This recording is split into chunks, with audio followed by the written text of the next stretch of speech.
बोली नानी सुनो कहानी, ना कोई राजा ना कोई रानी, तुमको मैं देती संदेश, कभी न भूलो अपना देश। बोली नानी सुनो कहानी, ना कोई राजा ना कोई रानी, तुमको मैं देती संदेश, कभी न भूलो अपना देश। अरे वाह, ये चिड़िया तो कितना मधुर गीत गाती है। काश कि ये चिड़िया मेरे पास होती तो मैं भी इस चिड़िया के मधुर गीत सुनती। अरे सैनिकों, जल्दी से इस चिड़िया को पकड़कर मेरे पास ले आओ। इतना सुनते ही दोनों सैनिक चिड़िया की तरफ बढ़ते हैं।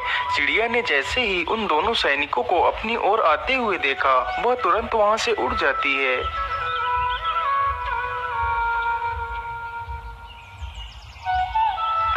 अरे राजकुमारी जी, चिड़िया तो उड़ गई।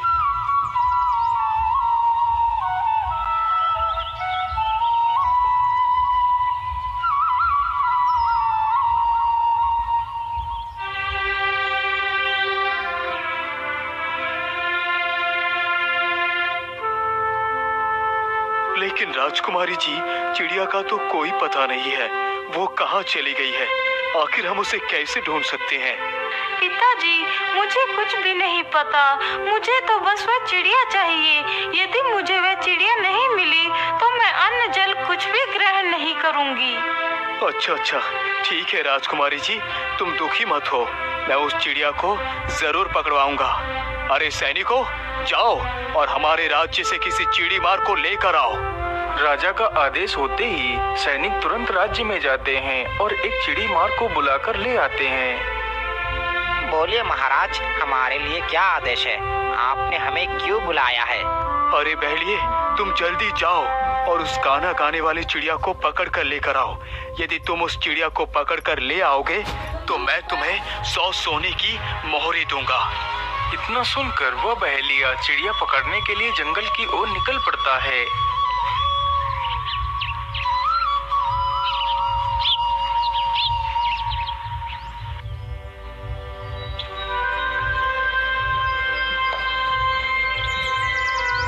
शिकारी चलते चलते जल्दी ही घने जंगल में पहुंच जाता है।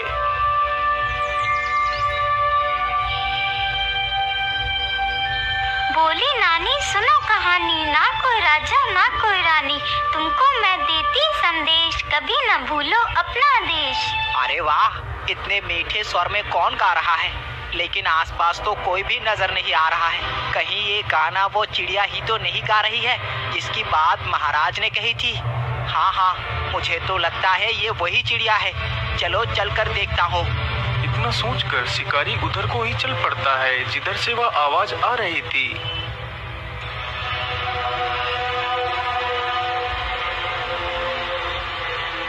अरे वाह, चिड़िया तो मिल गई। चलो जल्दी से अपना जाल बिछा देता हूँ। फिर शिकारी जल्दी से अपना जाल पेड़ के नीचे बिछा देता है और उसमें दाने डाल देता है। मैंने जाल तो बिछा दिया है, चलो अब यहाँ से दूर चलकर छिप जाता हूँ। अरे पेड़ के नीचे तो कितने सारे दाने बिखरे हुए पड़े हैं, चलो जल्दी से कुछ दाने चुग लेती हूँ।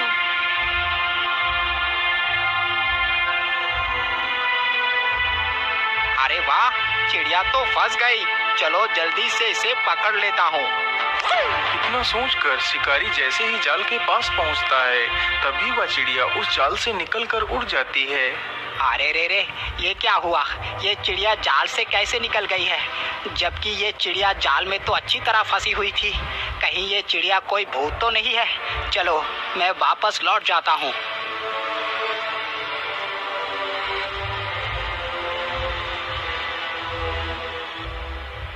लेकिन तुम उस चिड़िया को क्यों नहीं पकड़ सकते?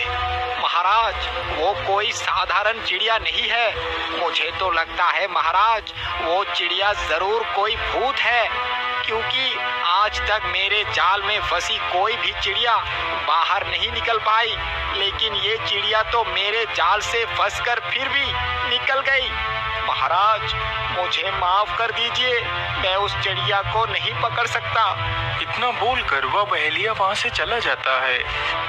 क्या इस पहेली की बात सच है? मुझे खुद चलकर देखना चाहिए।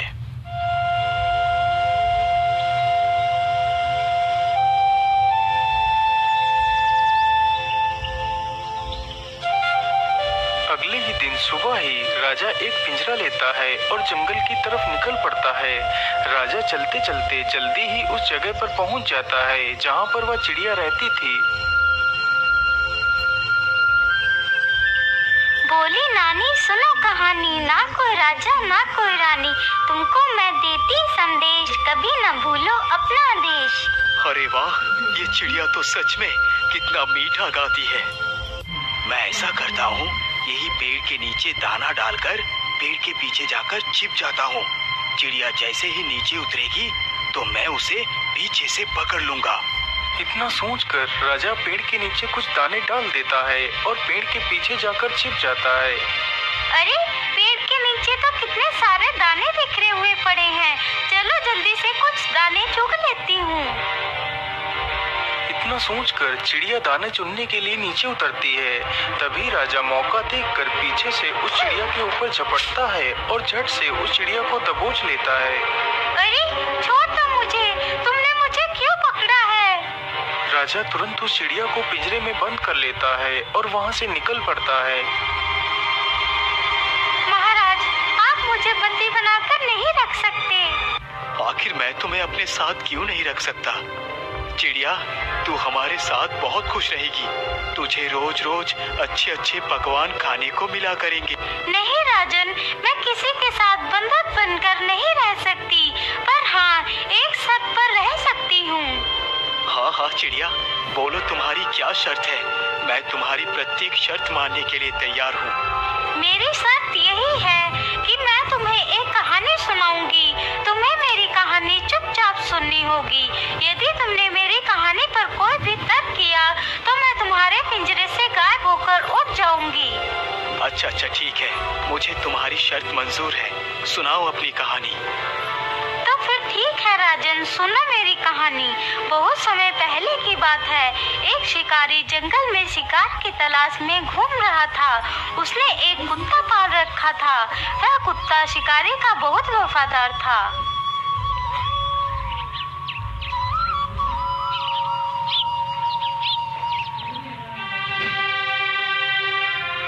हे भगवान, मुझे जंगल में घूमते घूमते सुबह से दोपहर हो चुकी है, लेकिन अभी तक मुझे कोई शिकार नहीं मिला है। अब मेरे हिसाब से मुझे घर वापस चलना चाहिए।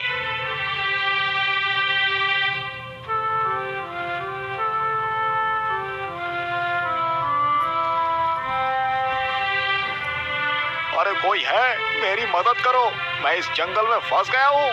अरे ये किसकी आवाज है? मुझे लगता है कोई मुसीबत में है। चलो चलकर देखता हूँ। इतना सोचकर शिकारी आगे बढ़ता है तो देखता है जंगल के बीच एक बैलगाड़ी खड़ी है जिसका एक पहिया निकलकर जमीन पर पड़ा हुआ है और उस गाड़ी के अंदर ढेर सारा खजाना भरा हुआ है। अरे इस बैलगाड़ी को क्या हुआ? चलो उनके पास चलकर पूछता हूँ।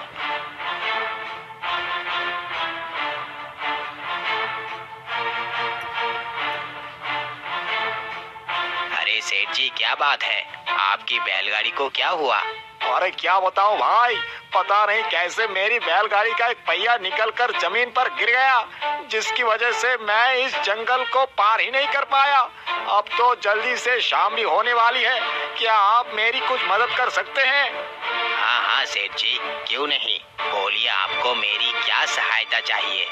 अरे भाई, मैं किसी गाड़ी ठीक करने वाले को गांव से बुला कर लाता हूँ। तब तक के लिए क्या आप मेरी बैलगाड़ी की देखरेख कर सकते हैं?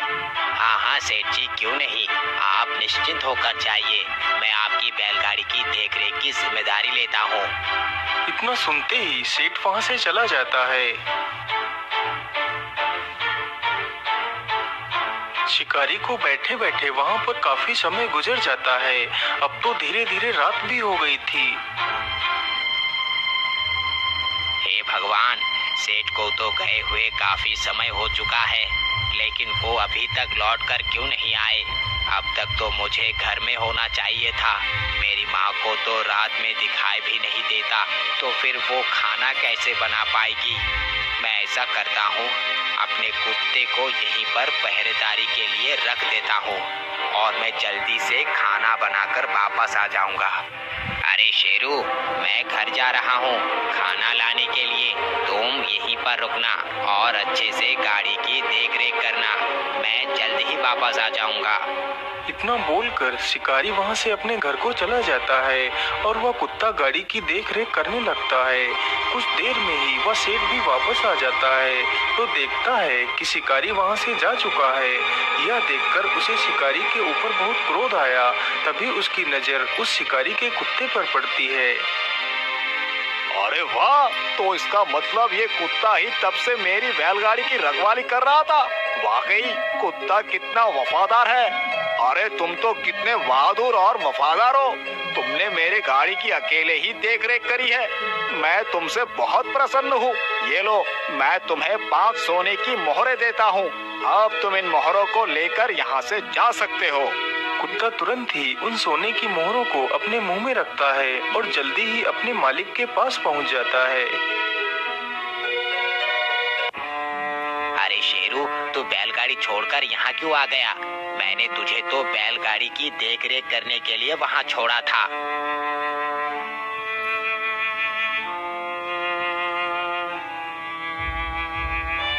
ये देखकर शिकारी को कुत्ते के ऊपर बहुत गुस्सा आया। उसे लगा कि कुत्ता गाड़ी से वह मोहरे चुरा कर लाया है। अरे दोस्त, मैंने तुझे वहाँ रखवाली के लिए रखा था और तू ये मोहरे चुरा कर ले आया है। मैं तुझे जिंदा नहीं छोड़ूंगा। इतना कहकर शिकारी एक डंडा उठाता है और कुत्ते के सिर पर मारता है, जिसकी वजह से कुत्ता वहीं पर गिरकर मर जाता है। चलो, मैं जल्दी से इन मोहरों को उठाकर ले चलता हूँ और इन्हें सेठ को सौंप देता हूँ। इतना सोचकर शिकारी जल्दी से उन सारी मोहरों को उठाता है और जल्दी ही सेठ के पास पहुँच जाता है। सेठ जी, मुझे माफ कर दीजिए। मैं यहाँ से घर खाना लाने के लिए चला गया था। इतने में ही मेरे कुत्ते ने आपके 5 सोने की मोहरे को चुरा लिया और इन्हें लेकर यहाँ से भाग गया। मैं आपकी मोहरे आपको लौटाने आया हूँ। अरे नहीं भाई, आप ये कैसी बात कर रहे हैं? आपका वो कुत्ता कोई चोर नहीं है। वो तो बहुत वफादार और बहादुर है। वो तो मेरी गाड़ी की देखभाल बिल्कुल अच्छी तरह कर रहा था और ये 5 मोहर मैंने उसे खुद ही दी थी। सेठ के मुंह से यह बात सुनते ही शिकारी के पैरों तले जमीन खिसक जाती है। हे भगवान, ये मैंने क्या पाप कर दिया? मैंने अपने ही वफादार को मार दिया। शेरू, मुझे माफ कर दो। मैंने तुम्हें गलत समझा। तो सुना महाराज उस वफादार की कहानी? हाँ, मैंने तुम्हारी कहानी बड़े ध्यान से सुनी है, लेकिन शिकारी को कोई भी फैसला लेने से पहले एक बार सोच लेना चाहिए था। अरे महाराज, ये आपने क्या किया? आपने तो मेरे साथ तोड़ दी। आपने मेरी कहानी पर तर्क किया, इसलिए मैं तो चली। इतना बोलकर वह चिड़िया पिंजरे से निकलकर उड़ जाती है। राजा फिर से उस चिड़िया का पीछा करता है और वहीं पेड़ के पास जाकर खड़ा हो जाता है।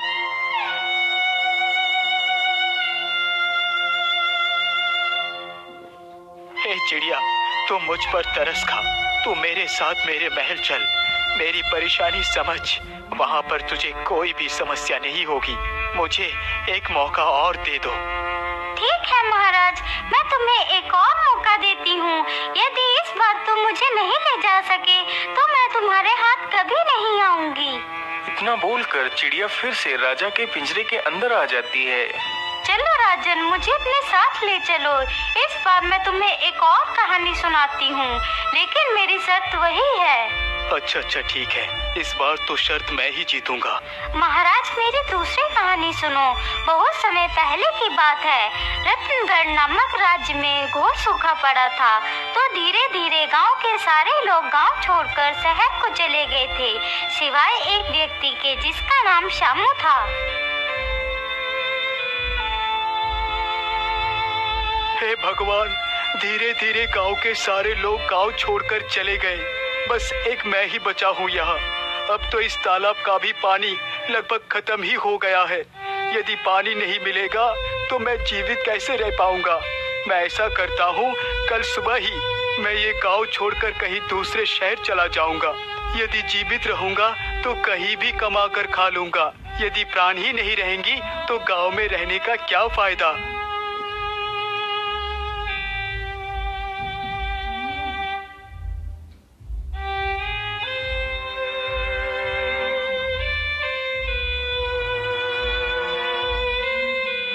सुबह ही श्यामू अपने लिए कुछ पोटली में खाना बांधता है और शहर की तरफ निकल पड़ता है।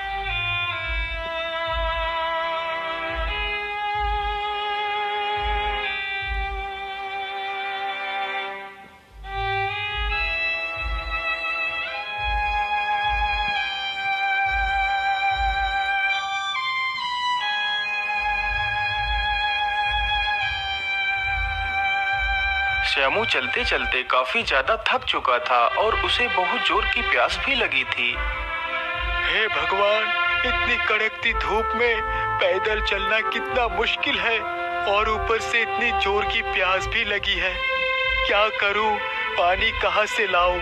मुझे तो लगता है मैं इस प्यास के कारण तो बाद में मरूंगा, उससे पहले इस कड़कती धूप और थकान से ही मर जाऊंगा। मैं ऐसा करता हूँ, इसी पेड़ के नीचे थोड़ा सा आराम कर लेता हूँ, फिर पानी की तलाश करूंगा। इतना सोचकर श्यामू पेड़ के नीचे बैठ जाता है। पेड़ की छांव में बैठते ही उसकी आंखें बंद होने लगती हैं। तभी उसके पैर पर कुछ पानी की बूंदें गिरती हैं।